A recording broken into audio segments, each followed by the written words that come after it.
श्रीमती शारदा का पुत्र सर्वानंद बहुत बड़े विद्वान, जिसने सभी शास्त्रों को बहुत अच्छी तरह पढ़ रखा था, अक्षर ज्ञान था उसको, आत्मज्ञान नहीं था। और अवर्तमान के सभी शास्त्र विजों को, सभी विद्वान पुरुषों को शास्त्रार्थ में पराजित कर दिया। उसके सामने टिकने वाला कोई नहीं था। साथ में शास्त्र रखता था एक बैल के ऊपर, ऐसे बैग सा बना के बैल के ऊपर, ऑक्स के ऊपर, और उसमें सारे शास्त्रों को, 18 पुराणों को, 4 वेदों को, गीता जी को, श्रीमद सुधा सागर को, श्रीमद भागवत सुधा सागर को, जो भी इनको सबको साथ रखता था। उस समय के सभी विद्वानों ने उसे पराजय मान ली थी अपनी, और सर्वानंद जो है सबको से विजयी हो चुका था। अब सर्वानंद के मन में आया कि अब मैं अपना नाम सर्वाजीत रखवा लूं। अपनी माँ से कहने लगा, माँ आज के बाद मेरा नाम सर्वाजीत कहा करो, मेरा नाम सर्वाजीत रख दो। भगतमती शारदा ने कहा, बेटा सर्वानंद नाम कौन सा बुरा है, बहुत ही अच्छा है, के बात कोई कारण बता। सर्वानंद ने कहा कि माँ मैंने सभी विद्वानों को, आज के दिन जितने भी विद्वान महापुरुष संत ब्राह्मण लोग हैं, मैंने सबको पराजित कर दिया शास्त्रार्थ में, मेरे सामने टिकने वाला कोई नहीं, इसलिए मैं अपना नाम सर्वाजीत रखवाना चाहता हूं। शारदा जी ने कहा कि बेटा यदि अपनी मां से सर्वाजीत कहलाना चाहता है तो मेरे गुरुदेव को और पराजित कर दे, कबीर साहिब को। अब सर्वानंद पहले तो हंसा, उसको मालूम था कि मेरी मां ने उस जुलाहित उपदेश ले रखा है, और ये भी मालूम था उस नादान को कि मेरी मां बहुत दुखी रहा करती थी, बीमार रहती थी, सब आध्यात्मिक क्रियाएं सर्वानंद ने अपने हाथों भी कर ली थी, सभी देव मना लिए थे, महादेव मना लिए थे, और साथ में वैद्यों के भी दवाई दिला दिला के थक लिया था। और बिल्कुल स्वयं उसकी माता जी बता रही है, बेटा मेरे हाथ सपर सिर पे रखा था उस परमेश्वर ने, मैं तुरंत स्वस्थ होगी। फिर भी वो अभिमानी प्राणी नहीं मान्या। कहने लगा, माँ जब उसकी माँ ने उपदेश लिया था उस समय सर्वानंद ने कहा था कि माँ तेरी तो बुढ़ापे में आपकी बुद्धि अच्छी नहीं रही, आपने तो काम बिगाड़ दिया, हम ब्राह्मण वो एक दानक जुलाहा, एक नीच जाति का, और माँ तूने तो गलती कर दी। तब उसकी माँ ने कहा था, बेटा एक बात बता, जब मैं तड़फा करती, रोया करती, तो भी मेरे चरणों में बैठकर रोता था बेटा। उस समय इस बरादरी ने, इस ब्राह्मण कुल ने मुझे क्या सहारा दिया, और क्या इन ब्रह्मा विष्णु में इससे हमें लाभ हुआ बेटा। ये तो भगवान बताए हैं 3 लोक के, भगवान हमारे गलत नहीं है, एक तो 3 लोक के भगवान है, ये कर्म दंड नहीं काट सकते पुत्र, आप भी विद्वान हो। भगवान राम ने बाली मारा था सुग्रीव का भाई त्रेता युग में, एक वृक्ष की ओट लेकर धोखा देखे, उसका भी बदला भगवान श्री कृष्ण रूप में वही विष्णु जी आए, वही श्री राम की आत्मा, और फिर अपना उनके भी पैर में तीर मारा, उस बाली की ही आत्मा एक पारधी बना, शिकारी बना, उसने उनका बदला लिया भाई।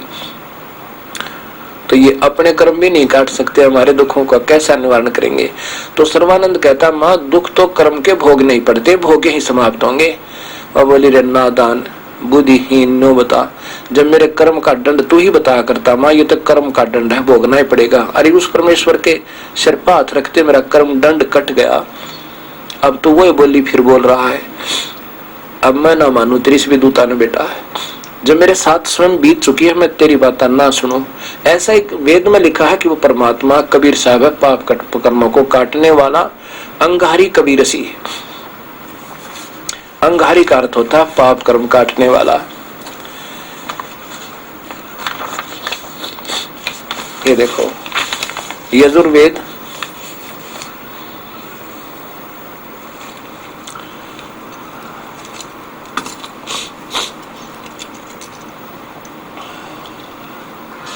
यजुर्वेद अध्याय नंबर 5 का श्लोक नंबर 32।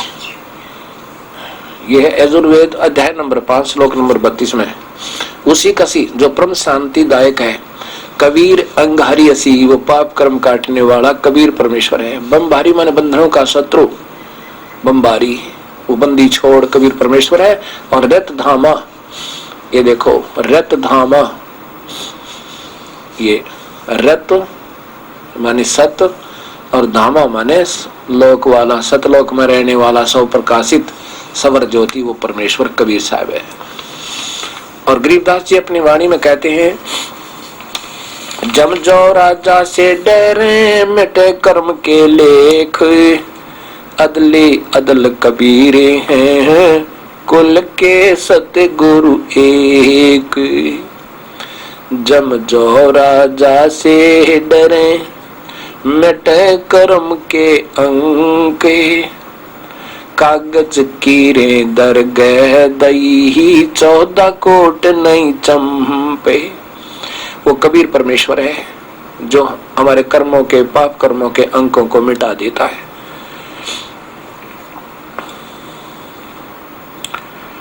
अब क्योंकि हमारे अंदर ये मेहनताई इतनी घुस जाती है, मरना मंजूर, गधे बनना मंजूर, पर मान बढ़ाई नहीं छोड़ सकते, बल्कि सच्चाई को उल्ट पड़ेंगे।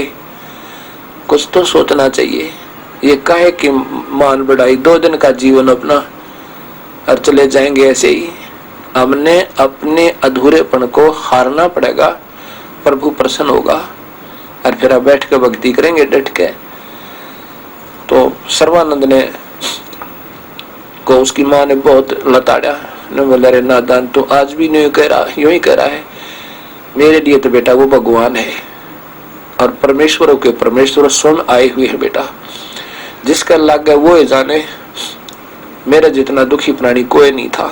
ना तेरी बात में अच्छी लगा करती तो खूब दूता झाड़ा करता मेरे द्वारा बैठ के। और पुत्र जब तक शरीर स्वस्थ नहीं है तो इंसान का सारी संपत्ति और सब वैभव व्यर्थ है।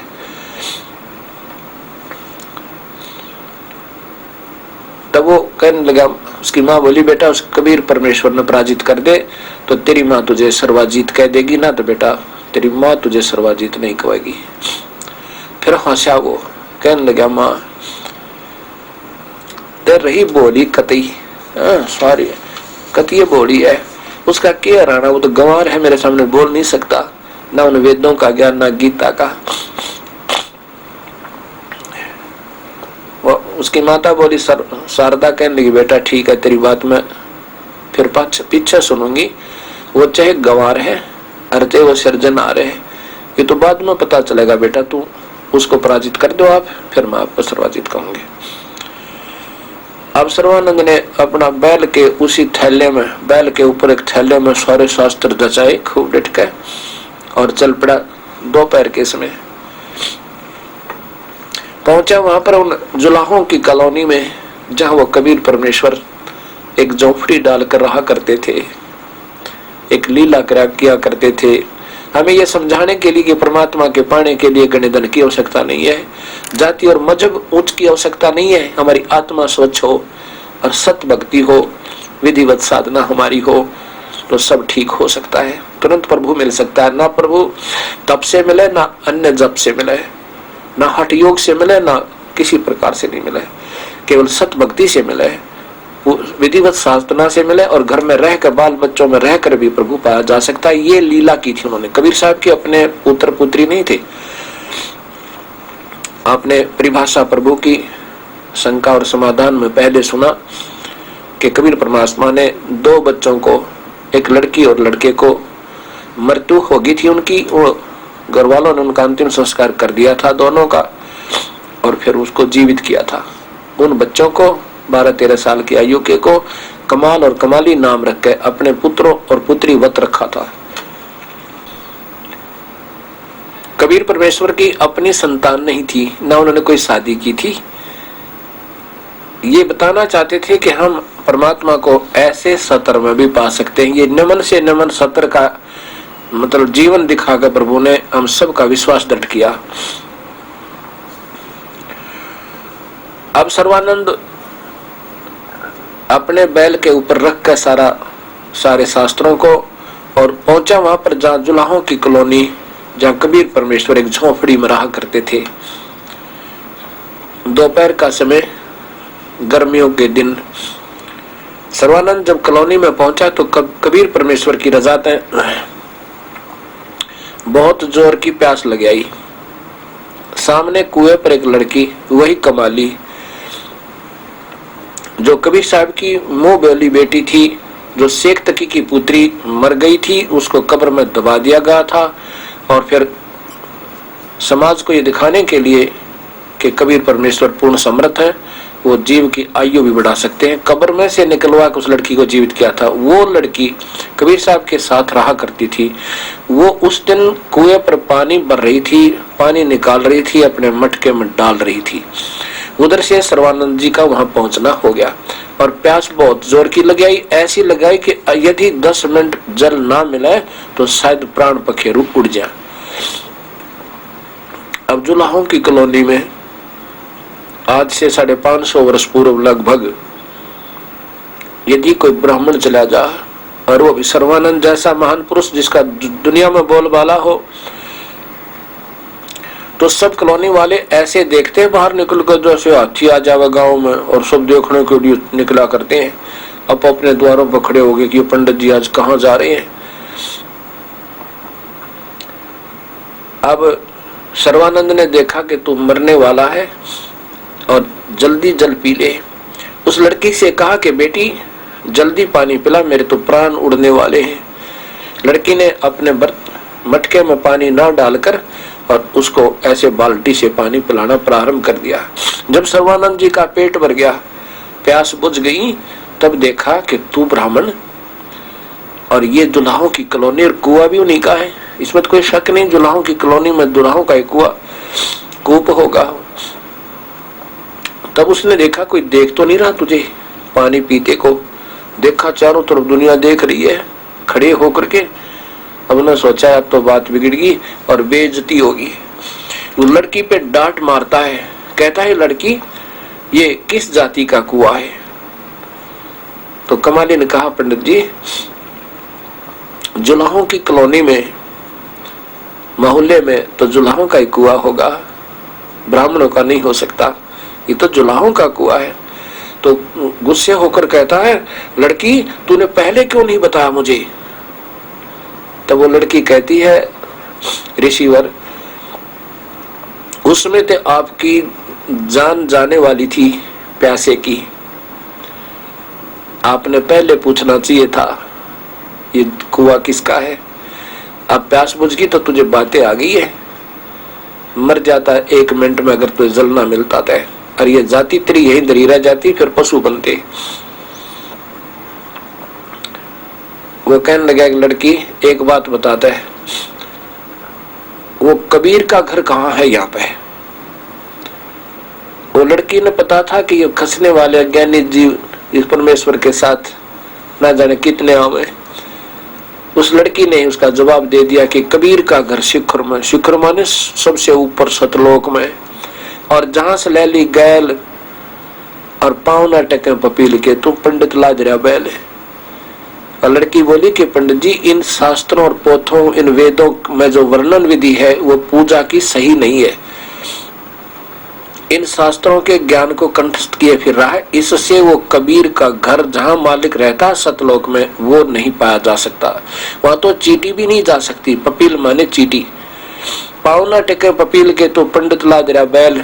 वहां तो अति सूक्ष्म ध्यान यानी दिव्य दृष्टि से मंत्र के अभ्यास तक दिव्य दृष्टि बनेगी, सतनाम सार नाम तक, और फिर वहां जा सकते हो। कबीर का अगर शिखर में, शिखर माने चोटी पे, टॉप मोस्ट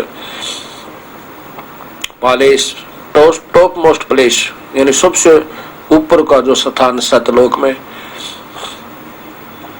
जहां सलहली गैल, सलहली माने चीकनी रपटीली, गैल माने रास्ता जाने का मार्ग बहुत रपटीला है, अर्थात आम व्यक्ति आम साधक वहां नहीं जा सकता कबीर कृपा बिना।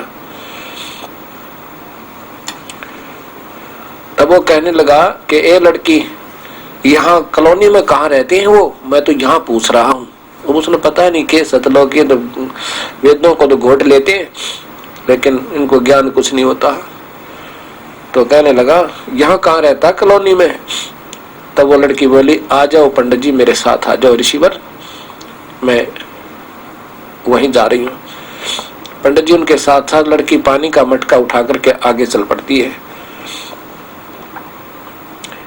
पहले जाकर के कबीर साहब से कहती है पिताजी एक विद्वान पुरुष और बैल के ऊपर ना सब शास्त्रों को डाल के उसके ऊपर कपड़ा डाले हुए है, आ रहा है और आपको पूछ रहा है दादा।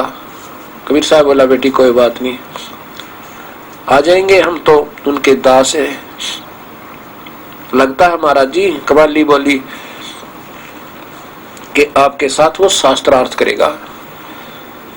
कबीर साहब बोले बेटी हम तो अनजान व्यक्ति, ना कोई ज्ञान हमें, वो विद्वान पुरुष हम हार मान लेंगे उनते, आप जीत के हम हार गए बस। ये तो हार जीत के, ये तो विजय के भूखे हैं, हम हार के भूखे हैं। इतने में वो सर्वानंद वहां पहुंचा और बाहर खड़ा हो गया द्वार पे, आवाज लगाई, वो कमाली बाहर आई। कमाली को सर्वानंद जी ने एक लोटा दे दिया, एक लोटा पानी का लबालब भरा हुआ ऊपर तक बिल्कुल, अगर उसमें थोड़ा सा कोई जल डाल दे तो बाहर निकल जाए, ऐसा फुल्लम फुल। तो कहा कि लड़की ये लोटा पानी का जो का तू ले जा, जल नहीं गिरना चाहिए इससे बाहर, और कबीर के सामने रख दे, जो इसका उत्तर दे वो मुझे बताना आके। वो लड़की कमाली उस लोटे को ऐसे सावधानी से पकड़ कर लेगी कि पिताजी विद्वान पुरुष ने ये लोटा भेजा है कबीर साहब ने, और कहा कि जो कबीर उत्तर दे वो मुझे बताना। कबीर साहब ने एक नीडल लोहे की सुई उठाई और उस जल के लोटे में डाल दी और वो तली में जाकर रुक गई। जाना ही था नीचे लोहे की नीडल सुई ने, और कहा जा बेटी विद्वान पुरुष को दे आ। ऐसे वो लड़की लेकर उस लोटे को पहुंची। सर्वानंद जी ने पूछा कि क्या कहा कबीर ने?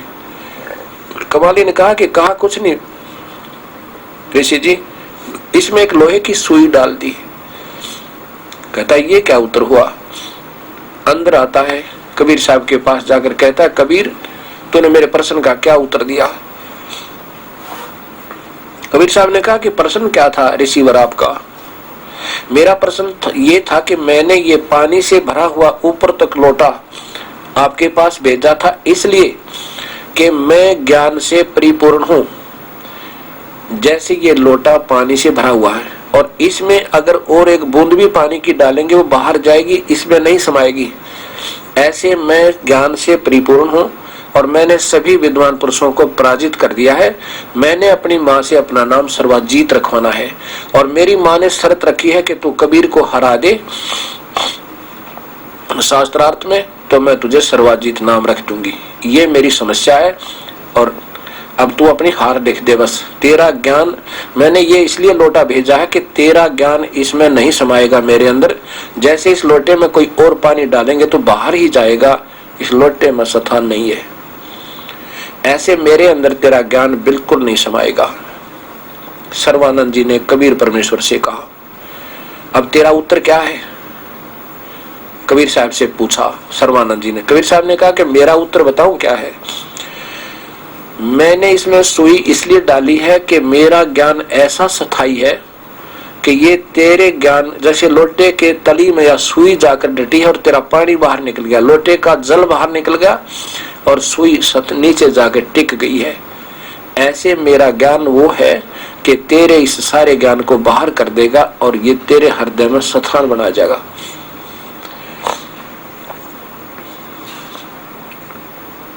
सर्वानंद ने कहा कि प्रश्न करो।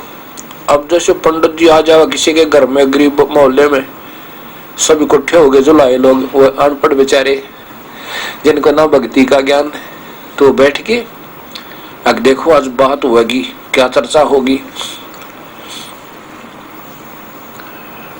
सर्वानंद ने कहा कि प्रश्न करो मुझसे जो तेरे मन में आवे। कबीर साहब ने कहा कि कौन ब्रह्मा का पिता है, कौन विष्णु की मां, शंकर का दादा कौन है, भाई मुझको दे बता। प्रश्न कर दिया कि ब्रह्मा विष्णु महेश के माता पिता और दादा का क्या नाम है, मुझे बता दे। तो विद्वान तो है और इन्हीं के ऊपर तू रोटी खा रहा है, इन्हीं को सर्वस्वा सर्वशक्तिमान अजर अमर बता रहा है, इनके माता पिता कौन है? वो कहता सब वो तो कोई माता पिता नहीं है, तो अजर अमर है, सदा शिव है, सदा विष्णु है, फलान है। कबीर साहब ने कहा कि शिव पुराण में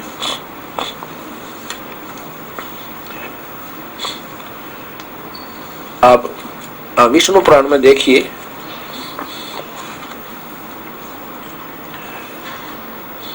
कि ब्रह्मा विष्णु और शिव की, क्योंकि वो विष्णु पुराण विष्णु के उपासक थे, विष्णु पुराण को उठाओ विष्णु सर्वस्वा और शिव पुराण को पढ़ने जब कहा शिव सर्वस्वा।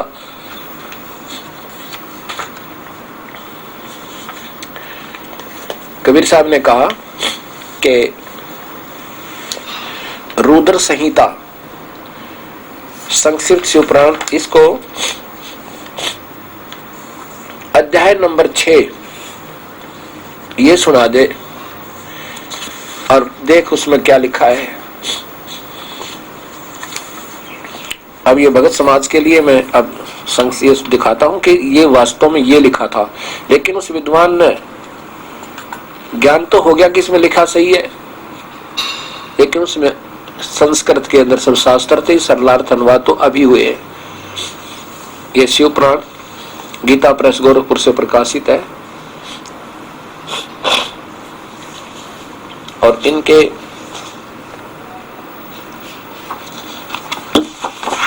इनको ये सदाशिव अजर अमर मृत्युंजय और कालजय ये अनजान अधूरे संत कहते हैं, और ये स्वयं कहते हैं हम तो नासवान है, इनके माता पिता कोई नहीं। ये कहते हैं कोई माता पिता नहीं इनके, और ये स्वयं इनके माता पिता हमारे शास्त्र बता रहे हैं। ये देखो आपके सामने है। इनका कौन है? संपादक है हनुमान प्रसाद पोदार। इस पुस्तक के प्रश्न नंबर 101 पर देखो, नीचे 100 से देखिएगा पहले, ये 100 पर है।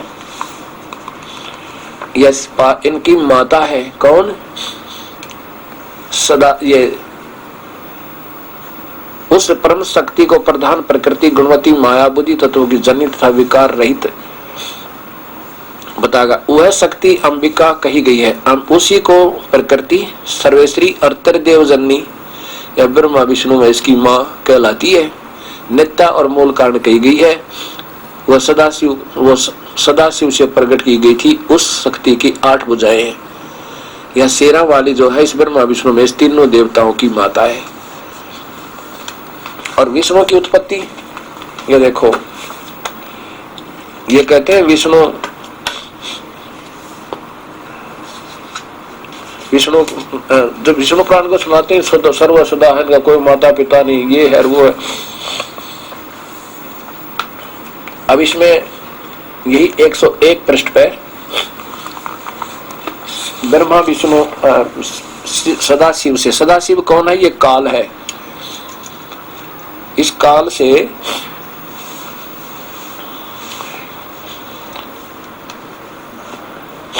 देवर से एक समय उस आनंद वन में रमण करते हुए शिवा और शिव के मन में यह इच्छा हुई। ये शिवा कौन है? ये काल, मां ब्रह्मा, मां विष्णु, मां शिव रूप में।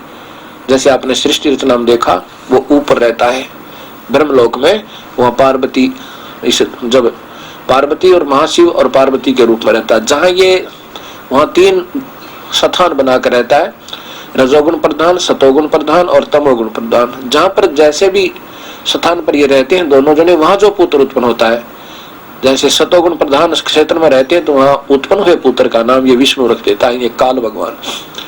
अब जिस पर यह सृष्टि मन में यह इच्छा हुई कि किसी दूसरे पुरुष की सृष्टि करनी चाहिए। देवर से एक समय उस आनंद वन में रमण करते हुए शिव और शिवा ने, ऊपर है पूरा विवरण लेकिन अभी इतना ही बताएंगे कि ऊपर एक शिव काशी नाम का क्षेत्र बनाया। एक समय उस आनंद वन में रमण करते हुए शिवा और शिव के मन में इच्छा हुई किसी दूसरे पुरुष की सृष्टि करनी चाहिए, जिस पर यह सृष्टि संचालन का महान भार रखकर हम दोनों काशी में, केवल काशी में रहकर इच्छा अनुसार विचरण करें और निर्वाण धारण करें।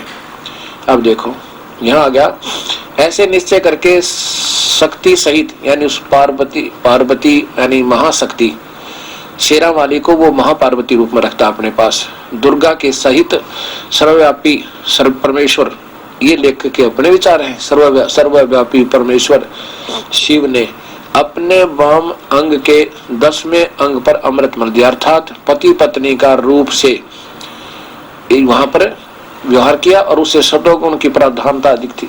एक सुंदर, उस लोक में सबसे सुंदर, जहां एक पुरुष प्रकट हुआ, पति पत्नी के व्यवहार से उनसे एक लड़का उत्पन्न हुआ और उन तीनों लोकों में सबसे अधिक सुंदर था। उसका नाम इन्होंने कहा कि तेरा नाम विष्णु होगा।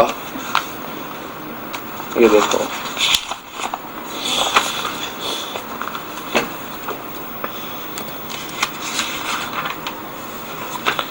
अब यहां स्पष्ट कहते हैं कि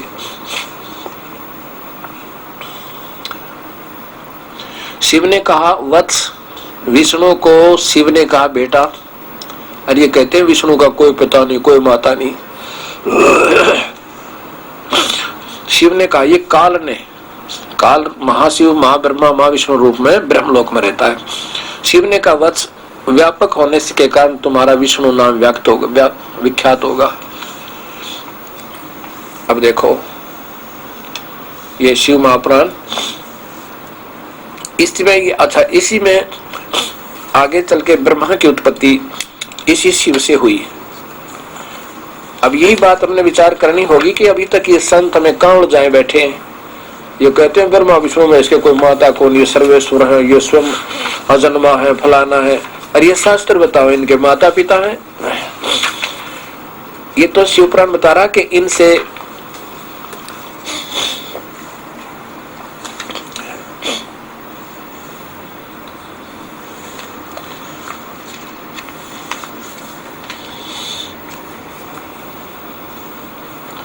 ये देखो वही शिव महापुराण, और इसके पृष्ठ नंबर ये देखिए 103 पर, प्रश्न नंबर 103 पर नीचे ब्रह्मा बता रहा है, तत्पश्चात कल्याणकारी परमेश्वर शाम सदाशिव ने, यानी दुर्गा ने और इस सदाशिव यानी काल ने पूर्ववत जैसे विष्णु उत्पन्न किया था अपने पत्नी और पति के व्यवहार में, मुझे अपने दाहिने अंग से उत्पन्न किया। अर्थात ब्रह्मा की उत्पत्ति भी ये काल से हुई। इस प्रकार उस कमल से पुत्र के रूप में मुझे गर्भ का जन्म हुआ।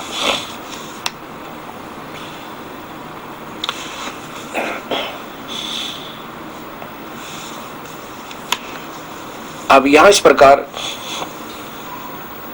ये ब्रह्मा भी कहता है कि मुझे भी नहीं मालूम मेरा पिता कौन है, ये मेरे जनक यानी पैदा करने वाले का मुझे भी नहीं मालूम वो कौन है। अब यहाँ ये अनजान संत आपको उलझाएंगे, कहेंगे उसके दाहिने अंग पर, कहते हैं तो वैसे ही शिव ने अपनी मर्जी से वो कर दिया। नहीं, यहाँ पर दाहिना अंग का अर्थ होता है उनके गर्भाधान में गर्भ स्थापित किया। अब देखिएगा ये शिव महापुराण संस्कृत सहित, क्योंकि ये अंधेरा इतना हो गया कि अब ये नकली संत आपको उलझा का मानने कोशिश करेंगे पर नहीं उलझ सकते। ये शिव महापुराणम भाषा सटीक का सहितम। अब ये देखो ये कहां से प्रकाशित है, श्री शिव महापुराणम,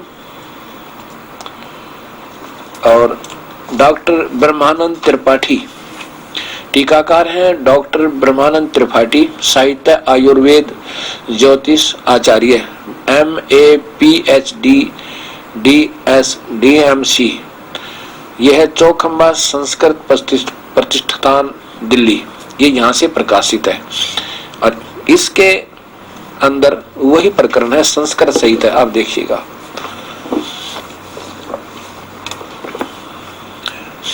पहले संस्कृत देखो, ये यहां पर ऊपर देखिएगा, ये प्रधानम प्रकृतम प्रकृतिम ताम च मायाम गुणवतीम प्राम बुद्धि तत्वस्य जननी आहुति कर्त विसर्जिताम। आगे देखो, ये 20वां श्लोक आ गया। सा शक्ति अंबिका प्रोक्ता प्रकृति, उसी को प्रकृति कहा जाता है, सर्व सकलेश्वरी त्रिदेव जननी, ये ब्रह्मा विष्णु महेश की माता। यह संस्कृत है। नित्ता मूल कारणम इति उत अस्या अष्टभुजा, इसकी 8 भुजा, अस्या अष्टभुजा, इसकी 8 भुजा है। अच्छा, यहाँ संस्कृत हिंदी देखो नीचे, ये नीचे देखो, वही प्रधान प्रकृति गुणवती सर्व माया और वही बुद्धि तत्व की जननी है, उसी को विकार रहित कहते हैं। ये 20वां श्लोक। वही शक्ति अंबिका प्रकृति तीनों लोकों की ईश्वरी कही जाती है, तीनों देवताओं की जननी। ये देखो, त्रिदेव जननी, तीनों देवताओं ब्रह्मा विष्णु महेश की जननी, नित्या तथा सृष्टि का मूल कारण कही जाती है। इसकी 8 भुजाएं हैं। अब यहां देखो, नीचे लाओ। अब इसमें लिखा है, सीधा है, यह सखे है व्यापार 10वें अंगे है सुधार वासम। शिव और पार्वती ने, साहब और शिव ने, ये देखो आगे इधर लाना, यहाँ ये है सक्या परमेश्वर है, उसके 10वें अंग सुधावासम। इसकी हिंदी नीचे देखो, इन्होंने किया है उस परमेश्वर के उस परम शक्ति के 10वें अंग योनि में, वहां था ना, उन्होंने सीधा 10वां अंग छोड़ कर दिया, अमृत मल दिया, और सीधा कि उसकी गर्भदान स्थान में बीज रख दिया, अर्थात पति पत्नी के व्यवहार से सुधा रूपी आवास का प्रयोग किया, और जिससे ये नीचे देखो,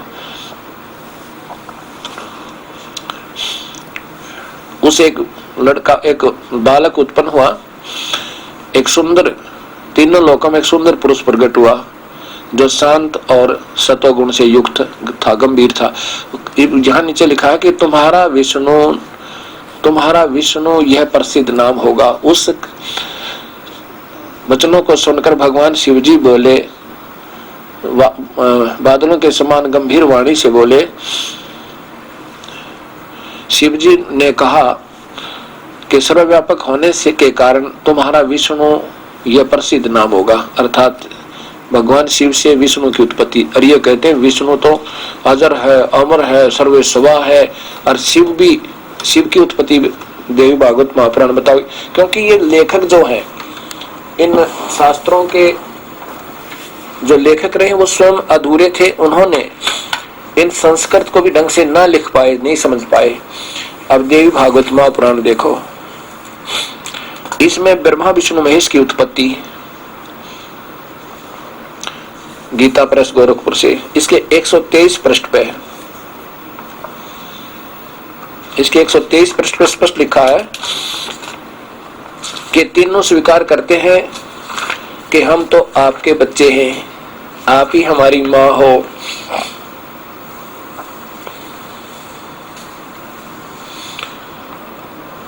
तीसरा सकंद है,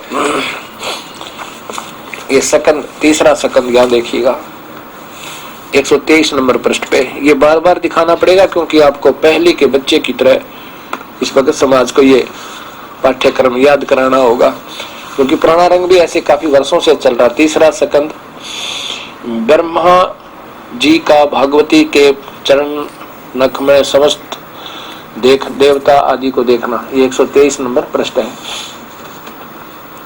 भगवती को देख करके कहा कि यह सारा संसार तुम्ही से, तुम शुद्ध स्वरूपा हो। विष्णु कहने लगा, यह सारा संसार तुम्ही से उद्भासित हो रहा है। मैं ब्रह्मा और शंकर विष्णु जी करें, हम सभी तुम्हारी कृपा से विद्वान हैं। हमारा आविर्भाव और तिरोभाव हुआ करता है, हमारा तो जन्म और मृत्यु होती है। केवल तुम ही नेता हो, जगत जननी हो, प्रकृति और सनातनी देवी हो।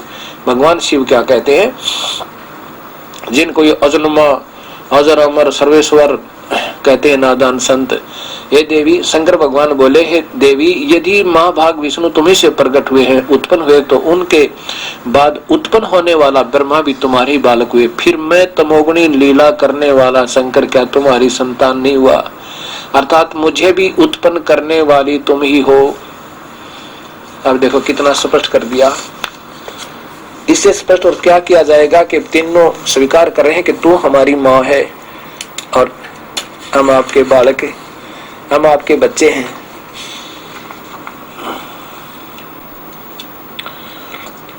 अब आपने देखा कि शिव से विष्णु और ब्रह्मा जी की उत्पत्ति, और अब ये शिव पुराण में आपने पढ़ा, और अब देवी भागवत ने प्रमाण कर दिया कि तीनों के तीनों कहते हैं ब्रह्मा विष्णु महेश के हमारा तो जन्म और मृत्यु होता है। और ये नादान संत इन शिव को और ब्रह्मा विष्णु महेश, त्रिलोकी ब्रह्मा विष्णु महेश को सर्वेस्वा, ये कभी इनका जन्म नहीं, अजर अमर है, कोई माता पिता नहीं, और शास्त्र बता रहे। तो इससे सिद्ध होता है ये संत सही नहीं, अधूरी व्याख्या, अधूरा ज्ञान, और काल के जाल में फंसेंगे और फंसाएंगे।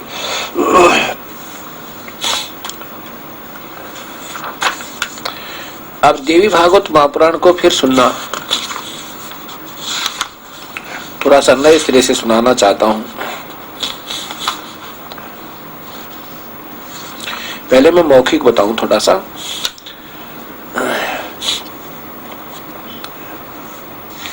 कि जन्मेजय ने, जन्मजय कौन है? ये राजा परीक्षित के पुत्र, और राजा परीक्षित अभिमन्यु के पुत्र, अर्थात पांडवों के पोते अभिमन्यु पांडवों के पोते राजा परीक्षित के पुत्र जन्मजय। जन्मजय ने व्यास जी से पूछा, तो व्यास जी ने से क्या पूछा कि हे राजा, हमने आप ब्रह्मांड की रचना बताइए, और कितने ही आचार्य भवानी को। अब देखो पहले देवी भागवत,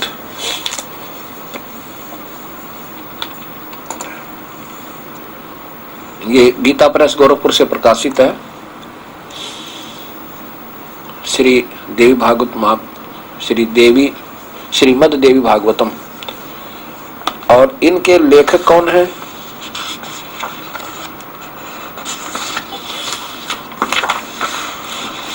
ये देवी भागवत महापुराण, ये नीचे देखिए, हनुमान प्रसाद पोदार चिमन लाल गोस्वामी। और इनके तीसरे स्कंद में ही आपको जन्मेजय ने पूछा,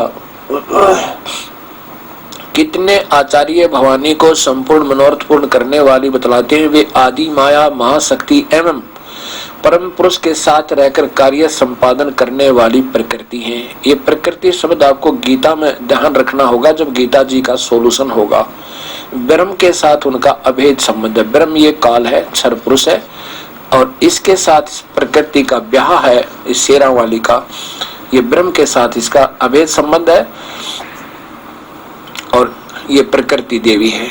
ये आपको दिखाना था इसके अंदर। आगे चलिए, फिर क्या बताया कि उसके बारे में, इस ब्रह्मांड की रचना के बारे में मुझे बताइए भगवान। व्यास जी से जन्मजय ने पूछा। व्यास जी ने कहा कि हे राजन, आपने बहुत अच्छा प्रश्न किया। यह है तो बहुत ही जटिल, आज तक इसका सही ढंग से कोई बता नहीं पाया। व्यास जी ने कहा कि मैंने प्राचीन समय में एक समय नारद जी से यह प्रश्न किया था, हे ऋषिवर, आप विद्वान पुरुष हो, इस ब्रह्मांड की रचना कैसे हुई मुझे बताओ। यानी किसी को ढंग से नहीं मालूम। क्यों नहीं मालूम? क्योंकि कबीर परमेश्वर ही इसका रचनहार है, और उस रचनहार के बिना अपनी ही रची हुई को कोई ठीक नहीं बता सकता। ये अथर्ववेद कांड नंबर 4 का अनुवाक नंबर 1 स्पष्ट करेगा कि वो परमात्मा अपने द्वारा जनीमा माने रची हुई रचना को ठीक ही स्वयं आप स्वयं ही ठीक बता सकता है।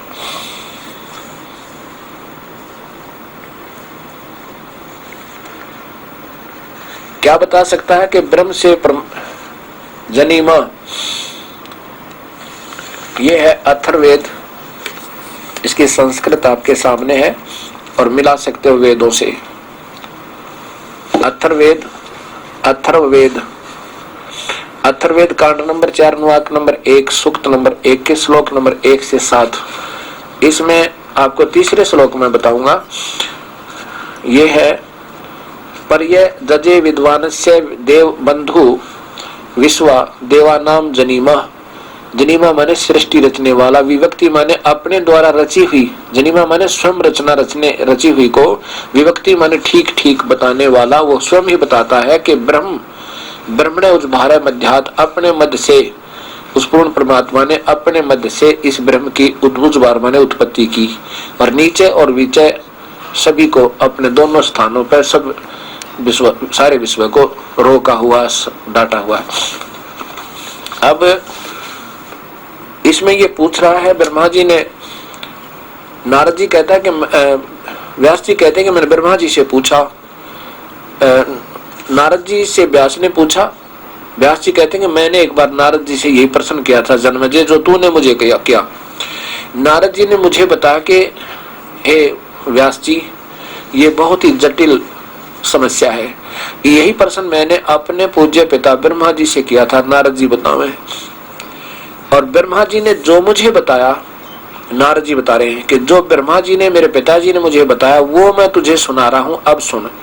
अब वही व्यास जी बता रहा है कि जो मैंने नारद से सुना और नारद जी ने ब्रह्मा जी से, अपने पिताजी से सुना, वो जन्मजय मैं तुझे सुना रहा हूं। कि नारद जी ने क्या बताया, कि नारद जी ने बताया कि मैंने जब अपने पिता ब्रह्मा से प्रश्न किया तो उन्होंने बताया कि बेटा, ब्रह्मा जी ने कहा कि बेटा मैं इस प्रश्न का क्या उत्तर दूं, ये बड़ा जटिल प्रश्न है। ये वही गीता जी श्रीमद् भागवत, श्री देवी मद सेवी देवी भागवतम, श्रीमद् देवी भागवत वही है, और इसका वही तीसरा स्कंद है। ये तीसरा स्कंद चल रहा है और प्रश्न नंबर 115 पे नीचे लाओ, यहाँ देखो। ब्रह्मा जी ने कहा बेटा मैं इस प्रश्न का क्या उत्तर दूं, यह प्रश्न बड़ा ही जटिल है। माँ भाग तुम भगवान विष्णु से इसका समुचित समाधान पा सकते हो। ज्ञानी न किसी ने नहीं, ना ब्रह्मा ने, ना विष्णु ने, ना शिव जी ने। ये एक दूसरे में प्रधान बने, आपने कहे उसने ज्ञान होगा, पर मुझे तो पूरा ज्ञान नहीं। महामते इस संसार में कोई भी रागी पुरुष ऐसा नहीं है जिसे यह रहस्य विदित हो। बता, किससे नहीं मालूम इस बात का, जो इस बात का सही जानकार हो। कहते हैं पूर्व काल में सर्वत्र जल ही जल था, सथावर जंगम जितने प्राणी उनका कोई भी, उनमें से कोई भी नहीं था। तब कमल से मेरी उत्पत्ति हुई। उस समय मुझे सूर्य चंद्र वृक्ष आदि पर्वत कोई दिखाई नहीं दिया। कि कमल के ऊपर इस काल ने उठा कर धर दिए। अब उत्पत्ति हुई, कुछ नहीं दिखाई पड़ रहे थे। मैं कमल की कणका पर बैठकर विचार करने लगा, इस अगाध जल में मैं कैसे उत्पन्न हो गया, कौन मेरा रक्षक है, इस महाप्रलय में सृष्टि एवं संहार करने वाला कौन विशिष्ट पुरुष है। कहीं भी स्पष्ट रूप से भूमि नहीं दिखाई देती है जिस पर यह जल टिका हुआ है। यह कमल कैसे उत्पन्न हुआ, एवं रूढ़ एवं यौगिक दोनों अर्थों में कोई इसका कारण ही होना ही चाहिए। अब क्या देखा, नीचे यह विचार करके इसका कहीं ना कहीं जड़ होगी, यह विचार करके मैं जल में उतरा। 1000 वर्ष तक उसका अन्वेषण करता रहा और कहीं पर भी इसका जल का कहीं और छोर नहीं मिला। इतने में आकाशवाणी हुई, तप करो तप करो। तब मैंने तपस्या आरंभ की, कमल पर बैठे ही 1000 वर्ष तक तप करता रहा। फिर उसी समय सृष्टि करो ऐसी आकाशवाणी सुनाई पड़ी। उसे सुनकर मैं बड़े आश्चर्य में पड़ गया। सोचा कि किसकी सृष्टि करूं, कहाँ मेरा क्या कर्तव्य है। अब मैं ये उसी समय मधु और कैटव नाम के 2 भयंकर दानव राक्षस सामने आ गए। वे उस महावरण में मुझसे युद्ध करने की इच्छा प्रकट करने लगे। मैं उनसे भयभीत हो उठा। तब कमल का डंठल पकड़कर जल में उतरा। वहां मुझे एक परम अद्भुत पुरुष के दर्शन हुए। उनका विग्रह, श्री विग्रह मेघ के समान श्याम था। वे पीताम्बर पहने थे, 4 भुजाएं थी, शेषनाग की शैया पर सोए थे। उन जगत प्रभु के गले को वनमाला सुशोभित कर रही थी। शंख, चक्र, गदा और पद्म इन 4 अवयवों से अनुपम शोभा पा रहे थे। ऐसे शेष साई भगवान विष्णु का मुझे दर्शन हुआ। वे योग निद्रा में थे, वसीभूत योग निद्रा में थे। वो बेहोश पड़े थे भगवान विष्णु शेष शैया पे, और ये कहते नींद में सोए थे। ये काल बड़ा चालबाज है, इनको बेहोश रखता है। छोटे से बालक होते हैं तब उनकी सारी चेष्टाएं शांत थी। नारद जी शेष नाग की शैया पर सोए हुए उस प्रभु को देखकर मेरा मन चिंतित हो उठा। इतने भगवती योग निद्रा याद आ गई। मैंने उनका सत्वन किया। तब वे कल्याण में भगवती श्री विष्णु के विग्रह से निकलकर, उसके शरीर से निकलकर अत्यंत रूप धारण करके आकाश में विराजमान होगी और दिव्य आभूषण उनकी छवि बढ़ा रहे थे। जब योग निद्रा भगवान विष्णु के शरीर से निकल गई, अलग होकर आकाश में विराजने लगी, तब तुरंत ही श्री हरि उठ बैठे। ये बेहोश पड़ा था भगवान विष्णु। उन्होंने मधु और कैटव के साथ 5000 वर्ष तक घमासान लड़ाई की। अब 5000 वर्ष तक इस विष्णु जीते, मधु और कैटव राक्षस नहीं मरे। ये भी पता होगा, लग जाएगा कितने समर्थ हैं विष्णु। और ये कब मरे? तब वे दैत्य मरे। कब मरे? पहले देवी के कटाक्ष से मधु और कैटव मोहित हो गए थे।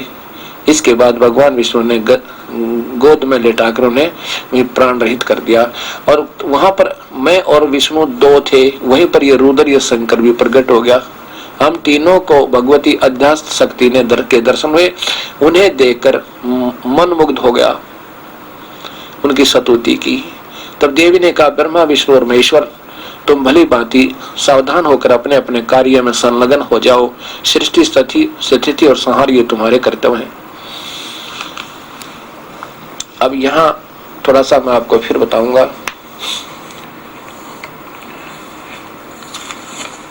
ये काल भगवान बहुत धोखे में रखता है अपने पुत्रों को भी। ये ज्योति निरंजन जो गीता में कहता मैं काल हूं, कृष्ण के शरीर में प्रवेश करके ये ऐसे बोलता है। इस काल भगवान ने ब्रह्मांड में, ये एक ब्रह्मांड में, वैसे तो इसके 21 ब्रह्मांड हैं, उन्होंने एक ऐसा लोक बना रखा ब्रह्मलोक। उस ब्रह्मलोक के अंदर ये 3 सतिथि, 3 स्थान बना रखे हैं। एक सतोगुण प्रधान, एक तमोगुण प्रधान अक्षेत्र और एक रजोगुण प्रधान अक्षेत्र। अब जैसे एक कमरे में असली चित्र लगे हों तो उसमें मन उत्तेजित होता है बुराई की तरफ, और किसी कमरे में एक महर्षियों के, संतों के फोटो लगे हों तो शांत हो जाता है, प्रभु में लग जाता है। और यदि कहीं पर शहीदों के, सूरवीरों के लगे हों तो खून खोलने लगता अपने आप।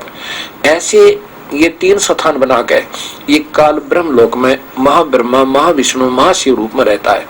और वहां पर इस अपनी पत्नी दुर्गा को महासावित्री, महालक्ष्मी और महाशिवा पार्वती रूप में रखता है। जब ये दोनों उस रजोगुण प्रभावित क्षेत्र में होते हैं तो वहां महासावित्री, महाब्रह्मा रूप में रजोगुण होकर के जिस पुत्र की उत्पत्ति करते हैं उसका नाम ब्रह्मा रख देते हैं और वो रजोगुण बना देते हैं उसको। फिर सतोगुण क्षेत्र में रहकर जो ये उत्पन्न करते हैं, पुत्र उत्पन्न करते हैं, तो वहां उस जो पुत्र उत्पन्न होता है उसका नाम विष्णु रख देते हैं सतोगुण प्रधान क्षेत्र में। तो ये उसको सतोगुण बना देते हैं।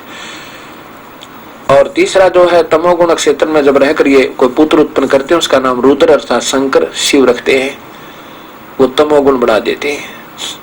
ऐसे ये काल का जाल है। अब देखिएगा, ये संपूर्ण ज्ञान प्राप्त करने के लिए कि वो काल भगवान जो है ये ब्रह्म कहलाता है, जो गीता जी में कहता है कि मैं सबका काल हूँ, सबको खाने के लिए आया हूँ। श्री कृष्ण जी में प्रवेश होकर वो अव्यक्त, वो सूक्ष्म से सूक्ष्म भी हो सकता है, ये सिद्धियां होती हैं। ये एक अंड का चित्र है। अंड कहो, इसको ब्रह्मांड कहो या पिंड कहो। अंड तो इसलिए कहते हैं एलिप्टिकल शेप में इसकी सीमाएं हैं बाहर की, और ब्रह्मांड इसी का नाम है। एक ब्रह्मांड में ये सब लोक होते हैं, 7 लोक ये हैं नीचे के और बाकी ऊपर के, और इसकी शरीर के अंदर व्यवस्था भी है, इसलिए इसको पिंड भी कहते हैं। पिंड, ब्रह्मांड और अंड इस एक ही का नाम है। अब यहाँ देखो, ये नीचे के 7 लोक हैं, ये पाताल लोक है, ये बाकी अतल उतल आदि हैं, और ये पृथ्वी लोक है, ये पाताल लोक है, ये तलातल, महातल, वितल, अतल आदि, ये रसातल, सुतल, ये पृथ्वी है जिस पर हम विराजमान हैं। और ये साथ में स्वर्ग लोक है, इंद्र का लोक, ये इंद्र के लोक के साथ ही स्वर्ग लोक है, क्योंकि इसकी राजधानी है, इस पे इसका कंट्रोल है। ये शिवलोक है, ये इधर धर्मराय का लोक जो लेखा जोखा करता सभी प्राणियों का, ये भगवान शिव जो त्रिलोकीय शिव है। ये ब्रह्मलोकीय शिव है, ये त्रिलोकीय शिव है, ये इनका पिता है जो 3 लोक रूप बनाकर रहता है। ये त्रिलोकीय शिव यानी 3 लोकों पर जिनका नीचे के पृथ्वी, पाताल और स्वर्ग पर ही इनका केवल अधिपत्य है। इस पृथ्वी पे, इस स्वर्गलोक पे और नीचे पाताल लोक में प्राणी है। इन पर इन तीनों की प्रभुता, ये एक एक विभाग के मालिक है। भगवान शिव तमोगुण है और ये सतोगुण है, और ये रजोगुण है भगवान ब्रह्मा, और ये विष्णु जी सतोगुण है। इनके पिता जो काल भगवान है, जो कभी किसी के सामने नहीं आते, वो यहाँ रहते हैं। ये देखो, ये लोक है वो, इसमें ये काल भगवान, ये एक ब्रह्मांड, एक इसको ब्रह्म लोक कहते हैं। ये बहुत लंबा चौड़ा 1/3 भाग इस पूरे अंड का, ब्रह्मांड का इसने इसमें लिया हुआ है। ये चित्र छोटा दिखा करके थोड़ा सा स्थान अभाव में बनाया गया, फॉर एग्जाम्पल ओनली, केवल उदाहरण के लिए। ये वास्तविकता नहीं है विशेष, लेकिन उदाहरण के लिए यह ऐसा दिखाया। इस यहाँ एक स्वर्ग है, महास्वर्ग, इंद्र आदि, जो वहां भी इंद्र आदि हैं, और यहाँ पर बहुत ज्यादा और भी बस्तियां बनी हुई है। इसके आगे चल के थोड़ा सा आगे, ये थोड़ा सा यहाँ पर है, ये लंबा मोटा दिखाने के लिए इसलिए खुले खुले बनाने पड़ गए। यहाँ पर नकली लोक, सतलोक, अलखलोक, अगमलोक, अनामी लोक भी इस काल ने इस स्वर्ग से थोड़ा सा आगे बना रखे हैं। यहाँ इसके पीछे स्वर्ग है, इसे आगे और नकली बना रखे हैं। अब ये काल जो है, और ये प्रकृति का, इस माया का लोक है, शेरा वाली यहाँ रहती है। इससे भी अलग इसने 3 स्थान बना रखे हैं काल ने। और यहाँ पर ये जब ये सतोगुण प्रधान क्षेत्र है, ये तमोगुण प्रधान क्षेत्र है, और ये रजोगुण प्रधान क्षेत्र है। यहाँ पर ये इस प्रकृति देवी को, इसी का जब शिव लोग इस सतोगुणी प्रधान, रजोगुणी, तमोगुणी प्रधान क्षेत्र में जब ये होता है, उसमें इस प्रकृति देवी को पार्वती रूप बना लेता है, महापार्वती। इसी को शिवा, और ये स्वयं को शिव कहलाता है। यहाँ जो पुत्र उत्पन्न होता है उसका नाम शंकर, फिर महादेव आदि नाम पड़ जाते हैं, और उसको फिर इस लोक में भेज देता है। ये सामने देखिए, ये इसका पुत्र है इस काल का। और फिर ये यहाँ ब्रह्मा, महाब्रह्मा, और इसी प्रकृति देवी को अपनी पत्नी के रूप में यहाँ रखता है, सावित्री रूप में। और यहाँ जो पुत्र उत्पन्न होता है उसका नाम ब्रह्मा रखता है, और उसको यहाँ अलग स्थान दे देता है। और जब ये सतोगुण प्रधान क्षेत्र में ऐसे अपनी पत्नी को साथ रखता है, जो ये बच्चा उत्पन्न होता है उसको वहां परवरिश करके, इनको बेहोश करके, पहले बेहोश रखते हैं इन सबको जब तक ये यंग नहीं होते, जवान नहीं होते, और फिर जब जवान हो जाते हैं इनको ऐसे स्थान अलग से इकट्ठे कर देते हैं। और ये जो सतोगुण प्रधान क्षेत्र में जो पुत्र उत्पन्न होता है उसका नाम विष्णु रखते हैं, और इसको फिर अलग से लोक दे करके यहाँ विष्णु लोक में, ये अलग से नीचे का विष्णु लोक है, यहाँ रख देते हैं। अब ये ज्ञान, और यहाँ पर ये कबीर परमेश्वर भी इस एक अंड में भी ये स्वयं रहता है प्रभु, ताकि इनकी समर्थता के सामने ये सब अपना कार्य सुचारू करते रहते हैं, ये सब अपना कार्य सुचारू करते रहते हैं। इसलिए ये जैसे राजदूत भवन होता है हर देश का, हर देश में, ऐसे ही ये कबीर परमेश्वर अपना अन्य रूप बना के यहाँ भी रहता है। ये समर्थ होते हैं, जो चाहे जितने बना सकते हैं। ये एक ब्रह्मांड है, ये आपने देखा, ये एक ब्रह्मांड है और हम ये एक ही ब्रह्मांड में के एक 3 लोकों के कुल मालिक हैं। एक लोक ये है, एक पृथ्वी लोक, ये एक ही पाताल लोक है। ये केवल इन तीनों लोकों पर प्रभु है। यहाँ पर भी इनकी पहुंच नहीं है, यहाँ भी ये नहीं जा सकते, ये भी अपनी कृपा से जहाज में बैठा गए या माई ले जाती है। अब सुनिए, और ऐसे ऐसे 21 ब्रह्मांड है इस काल के, ऐसे ऐसे ये 21 ब्रह्मांड है।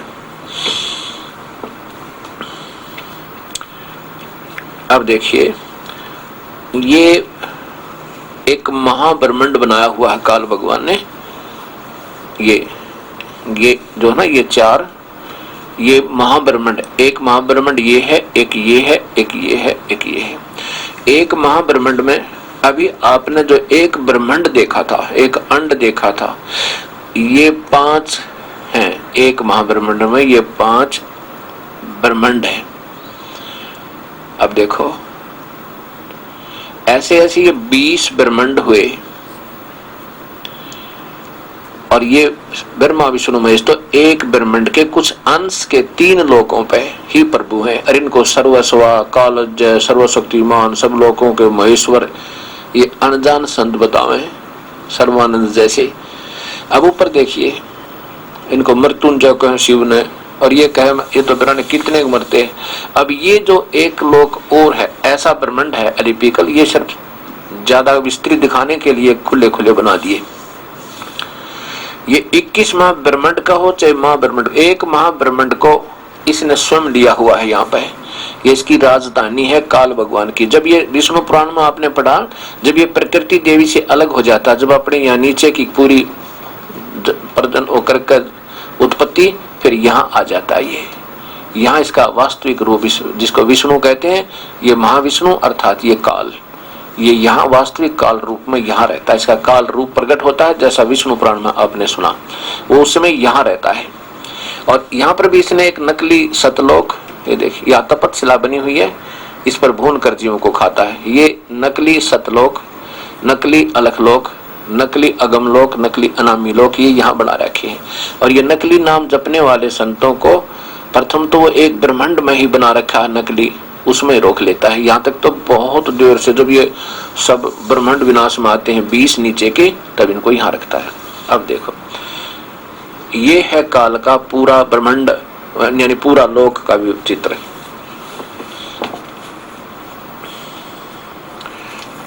अब जब तक हमने सही ज्ञान नहीं होगा,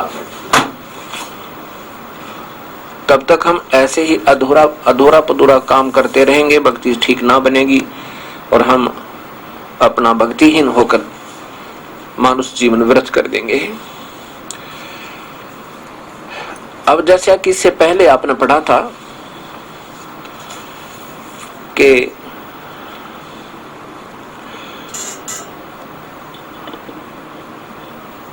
ब्रह्मा जी बता रहे थे कि मैं कमल के फूल पर बैठा था, मुझे नहीं मालूम कहां से आ गया। फिर एक 2 राक्षस आए, मधु और कैटब नाम के, उनसे डरकर मैं नीचे उतरा तो एक शेष सैया पर चतुर्भुज युक्त, जिसके हाथों में शंख चक्र गदा पद्म थे, भगवान विष्णु शेष सैया पर बेहोश पड़े थे। फिर उसमें से एक शक्ति निकली, फिर वो होश में आए और फिर उनकी आपस में भगवान विष्णु का युद्ध उन मधु कैटब राक्षसों के साथ 5000 वर्ष तक हुआ। 5000 वर्ष तक भगवान विष्णु मधु कैटब को नहीं मार पाए। इससे सिद्ध होता है कि समर्थ भी नहीं है, ये पूर्ण नहीं है। मरे जब देवी ने अपना दूसरा रूप बनाकर उनके सामने प्रकट हुई, सुंदर रूप बना के, और वो देवी के रूप पर आसक्त हो गए, उसकी तरफ ज्यादा खिंचाव हो गया, तब भगवान विष्णु ने पीछे तो पकड़ कर गर्दन दबोच कर वो दोनों मारे, तब वो मरे। फिर इतने में कहते हैं शिव भी वहीं भाग गया, हम तीनों इकट्ठे हो गए।